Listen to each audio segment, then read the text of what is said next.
Dream home मध्ये तुम्हा सर्वांचं स्वागत। आज पुन्हा एकदा वास्तुशास्त्र विषयक आपण अधिक माहिती जाणून घेऊया वास्तुतज्ञ ज्योतिर्विद आनंद पिंपळकर यांच्याकडून। सर तुमचं शो मध्ये पुन्हा एकदा स्वागत। साईराम।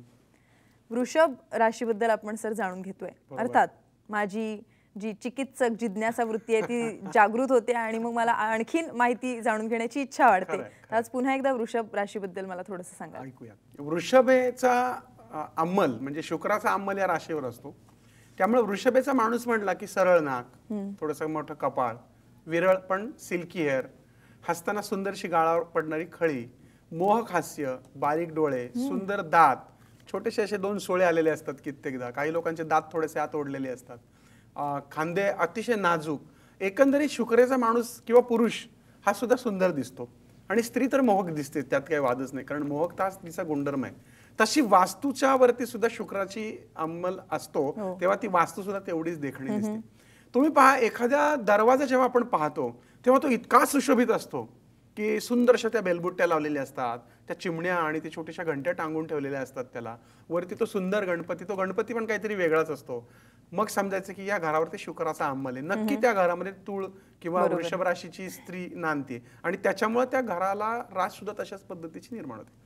मुळामध्ये जशी दक्षिण दिशा अनुकूल असते तशी वृषभेच्या लोकांना पश्चिमेकडून फायदा होतो, त्यामुळे वृषभेच्या राशीच्या माणसाचं घर जर पश्चिमाभिमुख असेल आणि त्यात ती जर स्त्री वृषभ राशीची असेल आणि ते घर पश्चिमाभिमुख असेल तर रचना तिचं राज्य त्या घरावर राहतं। अर्थात राज्य राहतं म्हणजे ती उगाच उठ म्हणता उठ, बस म्हणता बस करत नाही ना, तर तिचा सल्ला मानला जातो आणि तिचा सल्ला हा कणखर असतो।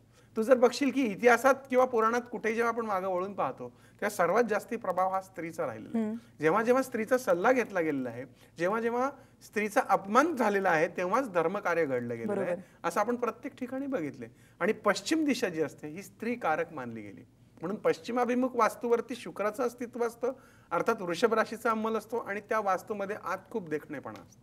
आपण पर्टिक्युलर काही समजा ख्रिश्चन लोकांकडे माझा जेव्हा व्हिजिट होतात तेव्हा पाहण्यात येतं की ख्रिश्चन लोकांची एखादी का रूम असे ना, पण ते खूप वेगळी ठेवलेली असते, कुठेतरी टिपॉय असतो, त्याच्यावरती ती फुलं ठेवलेली असतात, भले तो माणूस एखादा गरीब असतो, तो येशूचा फोटो ठेवलेला असतो आणि घर स्वच्छ असतं, टापटीप असतं, सुगंधित असतं, ह्या सगळ्या गोष्टी पाहण्यात येतात।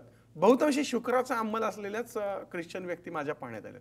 तर तशाच शुक्राचा अंमल नसलेल्या मकर कुंभेच्या व्यक्ती सुद्धा आम्ही पाहिल्यात की ज्या ख्रिश्चन, जनरल आपण ख्रिश्चन म्हटलं की ते जरा टापटीपणा घराकडे असतो, पण ते ख्रिश्चन असून सुद्धा त्यांच्या घरात टापटीपणा दिसत नाही मकर कुंभ असेल तर। याच बाबतीत आपल्या वृषभेच्या बाबतीत म्हणशील तर पश्चिम दिशा ही अनुकूल ठरते आणि तिला काळा रंग हा अशुभ मानला गेलेला आहे। हा, त्यामुळं त्यांनी घरामध्ये जी बेडशीट्स असतात किंवा गाड्या असतील किंवा घराचे पडदे असतील याच्यामध्ये काळ्या रंगाचा वापर करू नये, यामुळे वास्तूच्या राशीचे किंवा ऑरा जो आहे त्याचा गुणधर्म बदलतो किंवा वास्तूची रास बिघडण्याची शक्यता असते।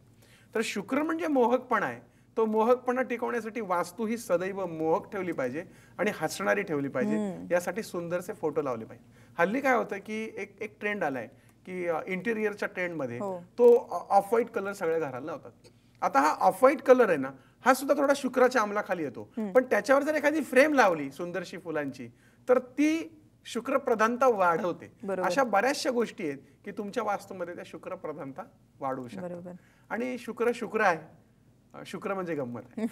सर आपल्याला कॉल आलाय, निर्मला फडतरे बोलतायत मुंबईहून, बोला तुमचा प्रश्न विचारा। माझा प्रश्न असा आहे की आम्ही आत्ताच एक नवीन घर विकत घेतलंय, तिथे राहायला गेलोय, पण तिथे आमचं मन लागत नाही, सारखी जुन्या घराची आठवण येते, तर काय करता येईल?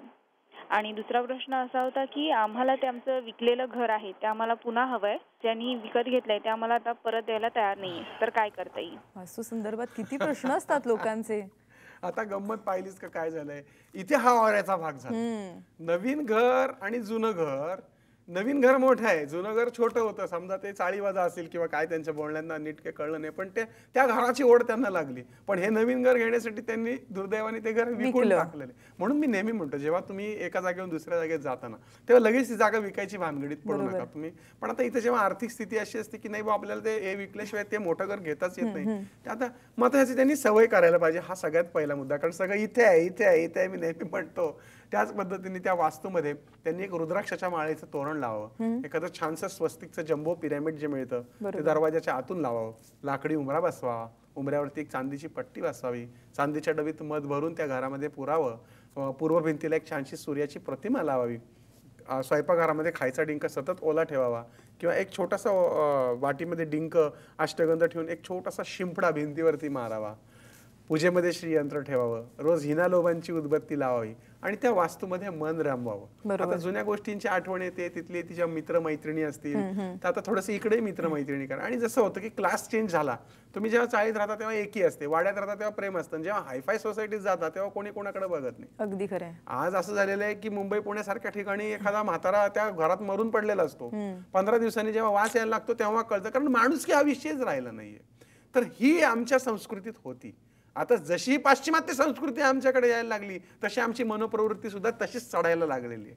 आणि म्हणूनच तर हे सण समारंभ हे आपण का सुरू, म्हणजे आपल्या पूर्वजांनी का करून ठेवले की त्या निमित्ताने तिळगुळ घ्यायचा आहे, किंवा एकमेकांना भेटा, बोला, एकमेकांचे आनंद सुख दुःख शेअर करा.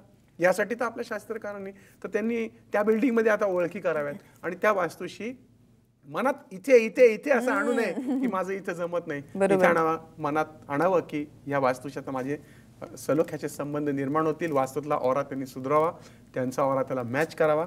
एकदा पाहिजे तर आपण त्यांनी जर मला मेल केला, आपला मेल आयडी येतोयच आहे, तर मी तो वास्तूचा नकाशाही चेक करून घेईन. अगदी नक्की सर. सर आपल्याला आणखी एक कॉल आलाय. सागर लाड बोलताय डोंबिवलीहून. बोला, तुमचा प्रश्न विचारा. मी सागर लाड बोलतोय डोंबिवलीवरून. वास्तूच्या नैऋत्येला पाण्याची टाकी पण जमिनीपासून साधारण 1.5 ते 2 फूट उंच आहे, असं चालत नाही म्हणतात, त्याबद्दल नक्की काय ते सांगाल का? वास्तूच्या नैऋत्य कोपऱ्याला पुतना राक्षसिणीचं स्थान दिलं गेलेलं आहे आणि वास्तूचा नैऋत्य कोपरा हा दूषित पाण्याच्या टाकीने होतो हे सांगितलं आहे. पण ती टाकी पाण्याच्या जमिनीच्या खाली असेल तर, म्हणजे ती पाण्याची टाकी जर जमिनीच्या खाली असेल तर ती दोषपूर्ण मानली आहे, पण ओव्हरहेड टँक ही नैऋत्येला योग्य मानली गेलेली. यांच्या लाडसाहेबांच्या बाबतीत असं आहे की त्यांच्या नैऋत्य कोपऱ्यामध्ये त्यांनी साधारणपणे 1.5 ते 2 फूट भरीव उंचवटा करून त्याच्यावरती त्यांनी ते जडत्व केलेलं आहे किंवा ती टाकी ठेवली आहे, तर हे चालण्यासारखं आहे.